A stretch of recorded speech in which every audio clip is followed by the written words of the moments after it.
كل واحد فينا معاه نعمة مش مقدر النعمة اللي هو فيها. اللي معاه بيقول لك يا رب يا رب أنا خلاص أنا زهقت مش قادر على العيشة، واللي ما معهوش بيتمنى يشوف ضفر عين. أما لو أنت هتقدر النعمة اللي معاك هتلاقي ربنا سبحانه وتعالى هيبارك لك فيها. الأبناء والأطفال أحباب الله.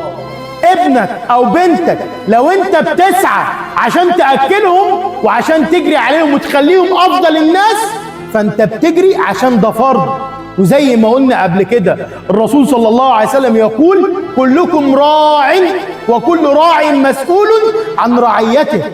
فربنا كرمك بطفل أو بطفلة، اتقي ربنا فيهم وراعيهم وخليهم أفضل الناس بقدر المستطاع.